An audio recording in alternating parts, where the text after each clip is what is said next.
back there behind the tree, that is a black rhino. Those guys are absolutely massive, capable of reaching weights of up to 3,000 pounds. And as you can imagine, something that big has very little to worry about when it comes to predators in the wild. In fact, the biggest threat to those rhinos are humans. Humans will oftentimes poach them for the horns that they have, which are said to have medicinal properties, but that's simply not true. Those horns are made of keratin, which is the exact same thing that our fingernails and hair are made of. So really, there's no reason to poach those guys, and we should leave their horns where they belong. And going back to stripes, if you actually look over here to the left still, on top of the hill as well as scattered throughout the clearing, there are some bongo over there. Bongo, also very shy, also very reclusive, known for moving very quietly, very quickly through the forest. And at the base of the hill, these light brown animals that look a little bit like deer, those are greater kudu.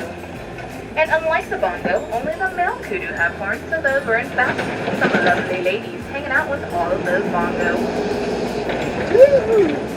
Oh, we are going to head on deeper into the reserve now, down onto the Safi River, to see what animals we can find down there by the water. And the most famous animal that we might find by the water is the Nile Hippopotamus. And it is still technically daytime, and these hippos are nocturnal. So any hippos that we do see, if they are indeed around, are probably going to be in the water. But if they are in the water, they can actually stay under the water for a pretty long time.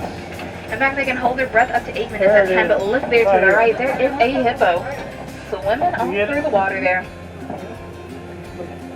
Now it's not, if you look at the hippo, you might notice that its nostrils, eyes, and ears are all at the very top of its head, which allows it to stay mostly submerged and only poke up those heads whenever they need to take a breath or see what's going on above the water. If you also look over here to the left, these gray birds that are kind of all gathered on the island there, those are pink-backed pelicans.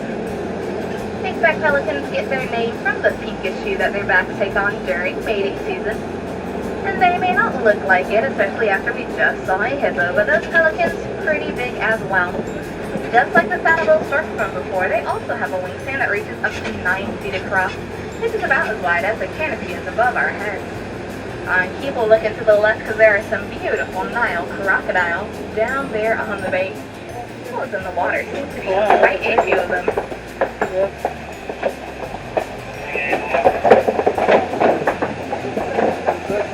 Those are painted dogs. And they actually get their name due to the beautiful spots they have on their fur.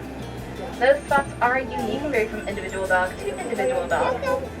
And while they may look very cute and cuddly over there, now you need to already see it just for everyone's safety. They are in fact one of Africa's most successful predators. There are some sable antelope over there. They're some of the bravest antelope on the whole savannah for when they're faced with a situation where they can choose to fight or flight. Most of the time the sables will choose to fight using those horns that they have. And speaking of horns, those cows there have some big ones. They're actually Ankole cows, the only domesticated animal here on the reserve. But the reason I wanted to wait to talk about the zebras is because the one over here to the kind of right of this log, this is a baby zebra. On here to the left, these two antelope, these are Patterson's eland, and they're actually both female eland. The males will tend to be a kind of grayish in coloration as opposed to the light brown that those ladies are.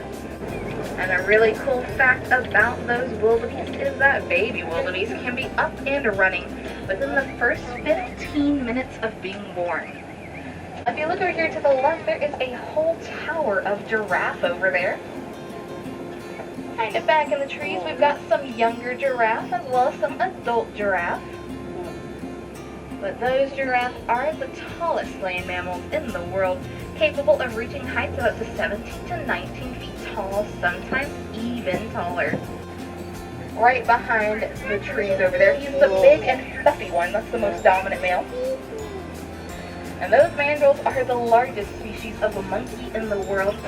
Now I do see some baby greater flamingo in this flamboyance over here to the left. They are the gray and fluffy ones. Those are babies, and believe it or not, they're only a couple months old.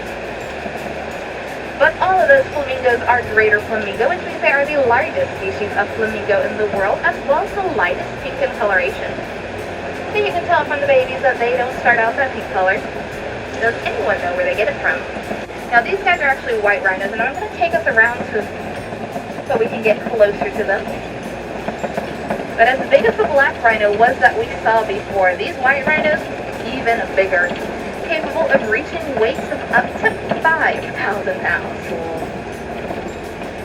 And as you may notice, even underneath all of that mud, they aren't exactly white in coloration. And that's because they get their name from the old Afrikaans word "weit," meaning wide, referring to the width of their lips.